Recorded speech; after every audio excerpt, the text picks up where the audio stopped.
ठीक है। तो रूमेटॉइड आर्थराइटिस क्या है, क्या क्या इसके सिम्टम्स होते हैं, क्या रिस्क फैक्टर होते हैं, किसमें ज्यादा होती है, मैन में या वोमेन में, ठीक है, इसके बारे में पढ़ेंगे। क्या इसका मैनेजमेंट है रूमेटॉइड आर्थराइटिस का, ठीक है।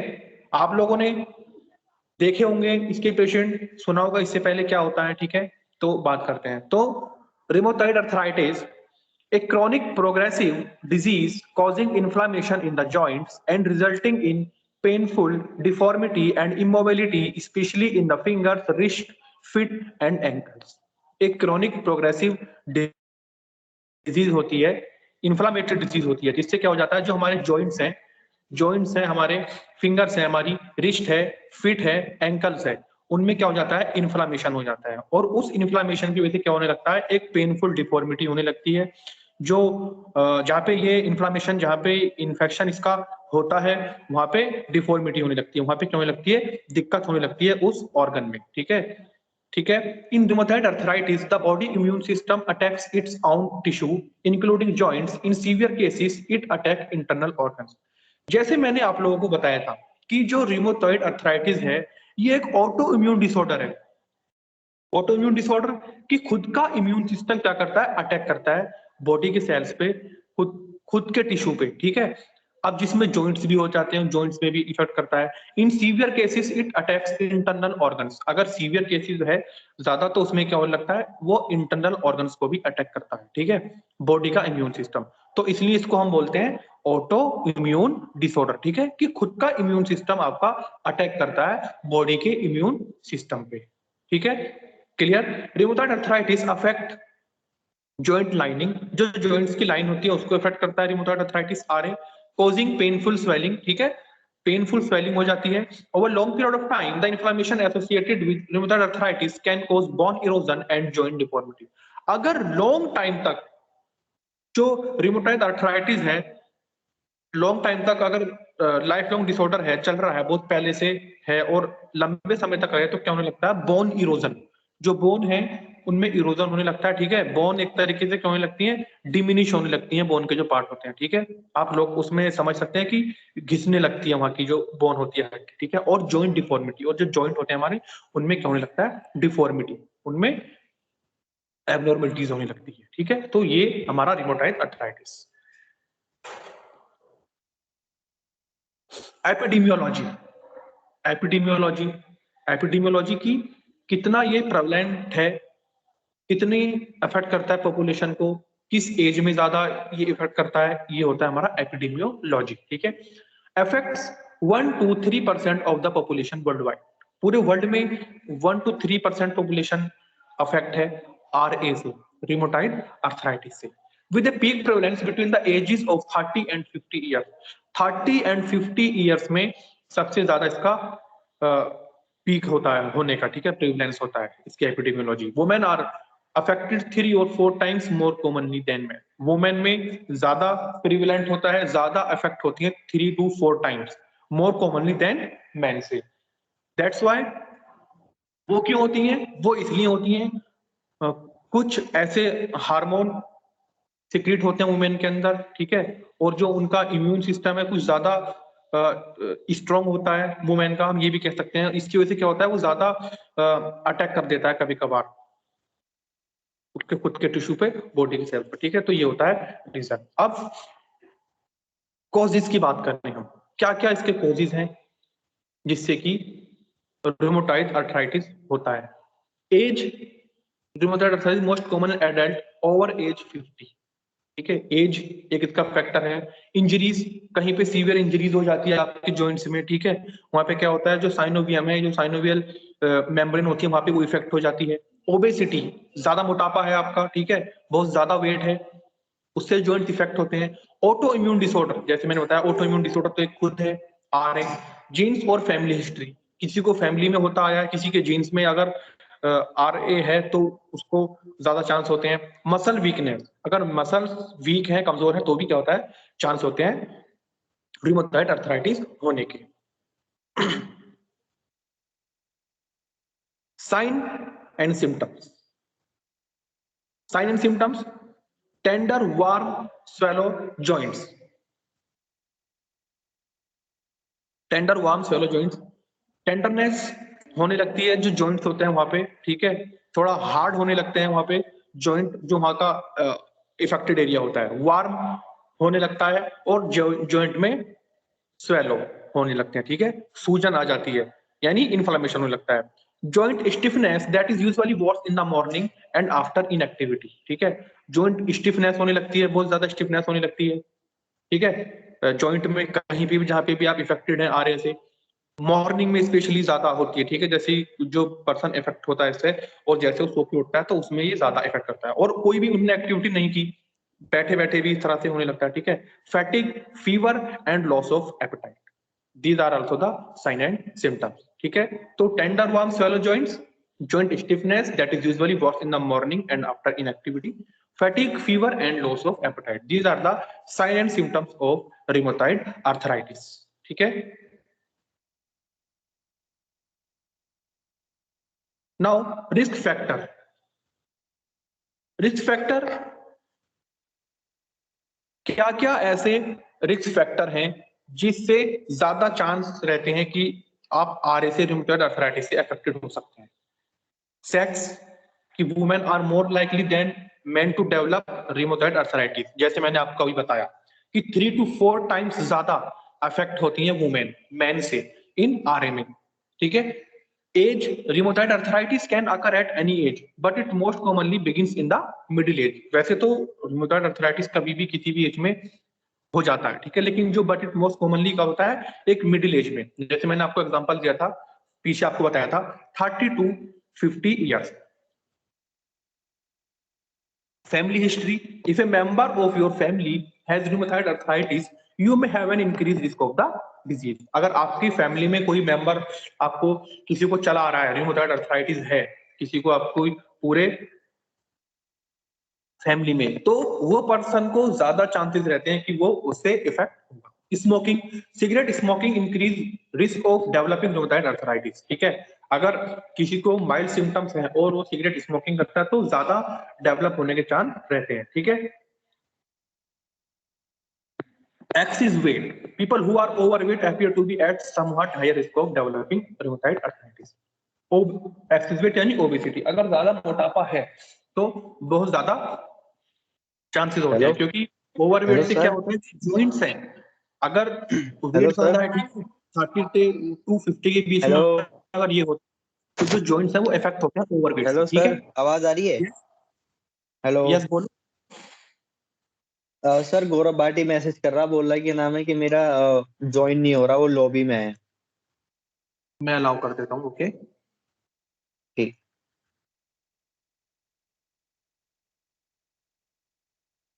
ठीक है।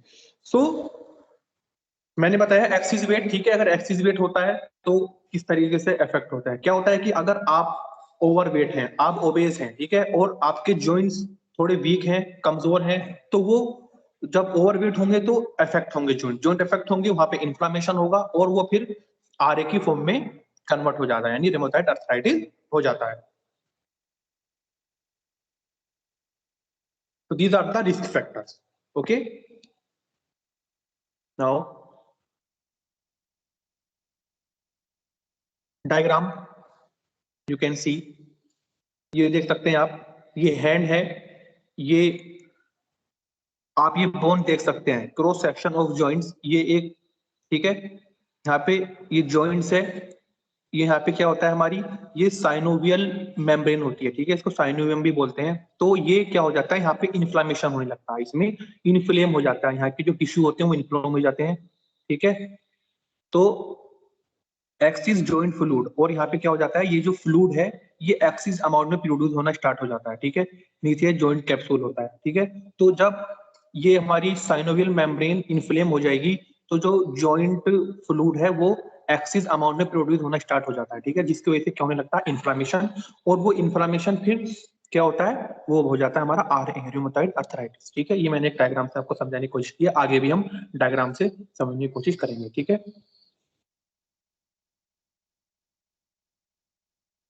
नाउ पैथोफिजियोलॉजी, पैथोलॉजी, ठीक है। पैथोलॉजी यानी पैथोफिजियोलॉजी। पैथोफिजियोलॉजी आप समझते हैं ना, पैथोफिजियोलॉजी क्या होता है कि कोई भी डिफॉर्मिटी हो जाना बॉडी के फंक्शन में, यानी पैथो कोई भी डिफॉर्मिटी, फिजियोलॉजी बॉडी के फंक्शन में, तो ये हम इसकी बात करते हैं। So rheumatoid arthritis is systemic disease but the most characteristic lesions are seen in the synovium और विदिन रिमोटॉइड नोड्यूल्स। जैसे मैंने आपको बताया था कि वहां पे साइनोवियल मेम्ब्रेन थी, तो साइनोवियम में इसके लीजन सीन होते हैं। ठीक है, क्या होने लगता है, जो फ्लूइड है वो एक्सेस अमाउंट में प्रोड्यूस होने लगता है। ठीक है, और वो क्या होने लगता है फिर, rheumatoid arthritis. The synovium is engorged with new blood vessels and packed full of inflammatory cells. और जो synovium होता है हमारा, जो new blood vessels हैं उनके साथ engorged हो जाता है। ठीक है, वहां उस पर क्या कर जाता है, वो बाइंड कर जाता है, और जो हमारे सेल्स हैं वो पूरे क्या हो जाते हैं, इन्फ्लेम हो जाते हैं, सारे आपके सराउंडिंग जो टिश्यू होते हैं, ठीक है, वो इन्फ्लेम हो जाते हैं,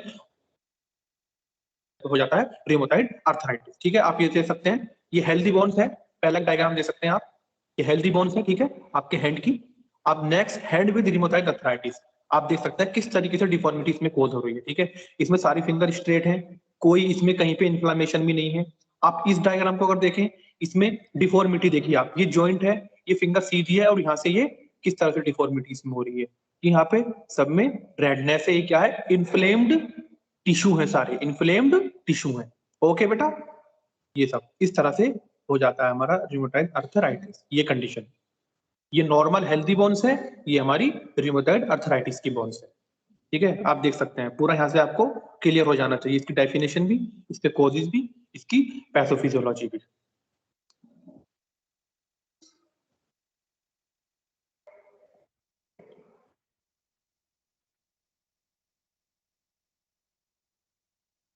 नाउ ये आप देख सकते हैं, बोन बोन होती है।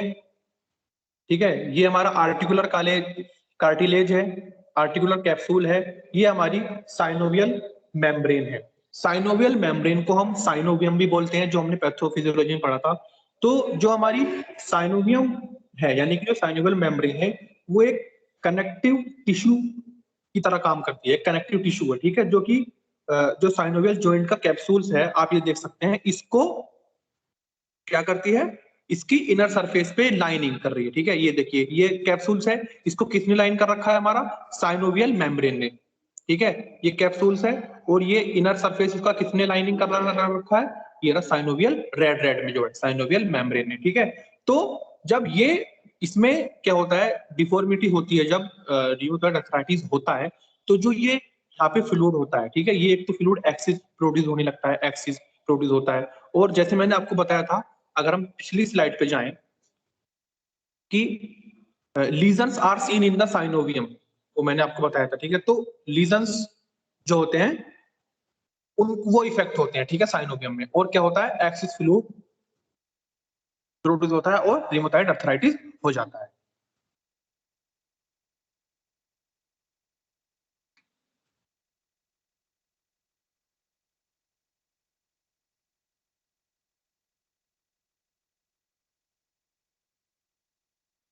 क्लिनिकल फीचर्स, क्या क्या ऐसे क्लिनिकल फीचर्स हैं कि आप देख के, ये जो फिजिशियन होता है क्या उसको ऑब्जर्व करता है कि हाँ ये है, रिमोटॉइड अर्थराइटिस है।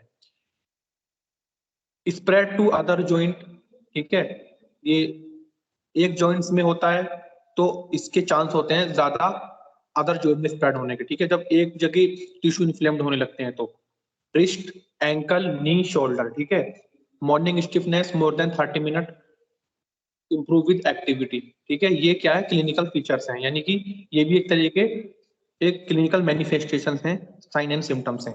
मॉर्निंग स्टिफनेस होती है 30 मिनट से ज्यादा, लेकिन इंप्रूव विद एक्टिविटी, आप एक्सरसाइज करते हैं, ये पेशेंट एक्सरसाइज करता है तो उसके साथ साथ वो कम होने लगता है। Activity of daily living will be affected, quality of life affective. ठीक है, जो क्वालिटी ऑफ लाइफ होती है वो एक्टिविटी जो होती है डेली लाइफ की अफेक्ट होती है। ठीक है, रूमेटॉइड अर्थराइटिस से। नाउ अगर हम बात करें मैनेजमेंट कि क्या क्या मैनेजमेंट है, कैसे मैनेज करते हैं रिमोटॉइड अर्थराइटिस को, और क्या है ना, अभी कोई ऐसा डिजीज नहीं कि इस डिजीज के लिए ऐसा कोई ट्रीटमेंट नहीं है कि एकदम प्रॉपर ट्रीटमेंट है, आपने वो ट्रीटमेंट दिया और रिमोटॉइड अर्थराइटिस ट्रीट हो गया। ठीक है, पूरी लाइफ के लिए, लेकिन ऐसा नहीं है। इसमें कुछ क्या हो जाता है, जब जो टिश्यू है उनमें इन्फ्लेम्ड है, इन्फ्लेमेशन हो जाता है, पेन हो जाता है, स्वेलोइंग हो जाती है, ठीक है, स्वेलिंग हो जाती है, रेडनेस हो जाती है, उनके लिए कुछ मेडिकेशन है, पेन कम करने के लिए कुछ पेन मेडिकेशन होती हैं, वो दी जाती हैं ताकि पेशेंट ज्यादा पेन ना हो, ठीक है। कुछ एनाल्जेसिक्स हैं और कुछ ग्लूकोकोर्टिकोइड्स, ग्लूकोकोर्टिकोइड्स, ठीक है, जैसे कि प्रेडनिसोलोन, मैंने आपको एक बार बताया भी था प्रेडनिसोलोन के बारे में, जो कि कनेक्टिव टिश्यू डिसऑर्डर में जाता है। ये सब मेडिसिन है। NSAIDs, non steroidal anti inflammatory drugs, ibuprofen, indomethacin, COX-2 inhibitors like celecoxib and valdecoxib reduce inflammation and relieve pain। जो COX-2 inhibitor होते हैं, ये इसमें प्रिस्क्राइब किए जाते हैं। क्या कर देते हैं, हमारे जो इन्फ्लामेशन होते हैं उसको कम कर देते हैं और जो पेन होता है उसको रिलीव करते हैं। कौन से? COX-2 इनहिबिटर्स, जिनके एग्जांपल हमारे क्या है, सेलिकॉक्सिब एंड वेल्डिकॉक्सिब। ओके। एनाल्जेसिक्स में एसिटामिनोफेन, हाई पेन पे मॉर्फिन भी दिया जाता है, ठीक है, ज्यादा हाई पेन है तो, ठीक है।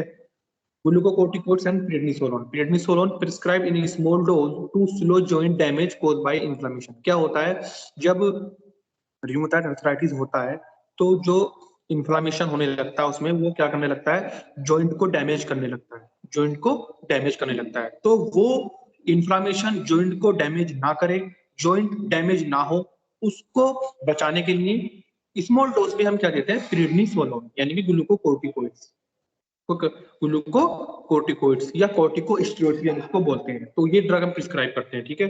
तो मैनेजमेंट में आप याद रखेंगे, ऐसा नहीं है कि आप कोई भी इसकी फर्स्ट लाइन ड्रग है आप उसको पेशेंट को, आपने उसको दे दिया, पेशेंट ने खा लिया, पेशेंट ठीक हो गया, ठीक है, ऐसा नहीं है। इसमें सिर्फ मैनेजमेंट करते हैं, पेशेंट्स के सिम्टम्स कम हो जाए, पेशेंट्स को ज्यादा दिक्कत ना झेलनी पड़े, ये कम हो जाए, ठीक है। सिम्टोमेटिक ट्रीटमेंट करते हैं, ठीक है। नॉन फार्माकोलॉजिकल थेरेपी भी होती है, इसमें वो बताऊंगा मैं आगे क्या होती है, कि अदर देन मेडिसिन से हम क्या पेशेंट्स को काउंसिल करते हैं, ठीक है।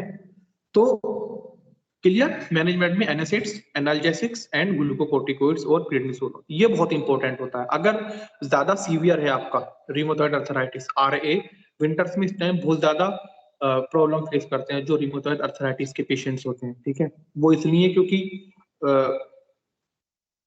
सुबह सुबह मॉर्निंग में जैसे उठते हैं तो बहुत ज्यादा जो डिफॉर्मिटी होने लगती है हैंड में, उनको अफेक्ट करती है, ठीक है। तो अगर ज्यादा टाइम से रूमेटॉइड अर्थराइटिस पेशेंट्स को है, ठीक है, सफर कर रहा है काफी टाइम से, तो बहुत इंपॉर्टेंट होता है प्रिस्क्राइब करना प्रेडनिसोलोन। अगर आप कहीं पेशेंट देखते हैं रूमेटॉइड अर्थराइटिस का, तो आप देख सकते हैं कि उसको प्रेडनिसोलोन प्रिस्क्राइब की जाती है।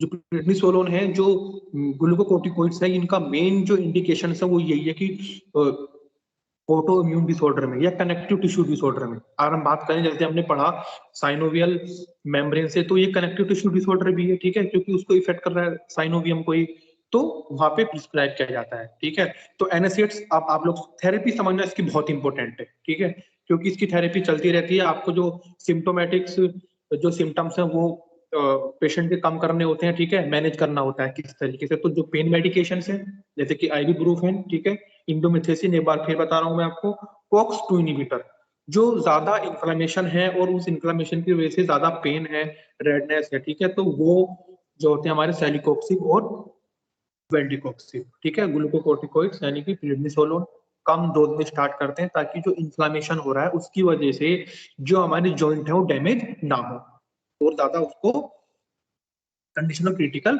ना करे, ठीक है, डिसीज। ये हो गया हमारा management, pharmacological management. Okay, now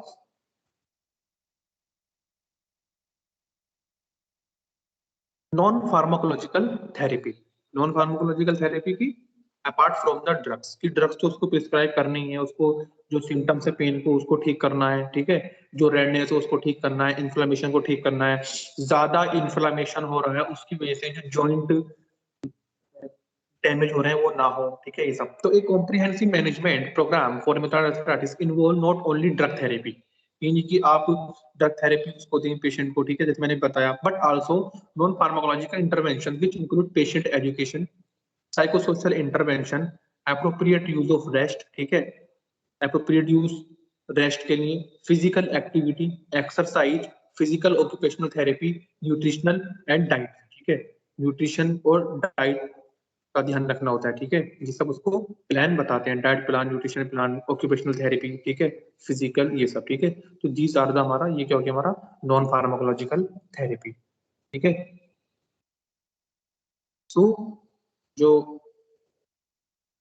clear हो गया होगा आपको क्या होता है रुमेटॉइड आर्थराइटिस।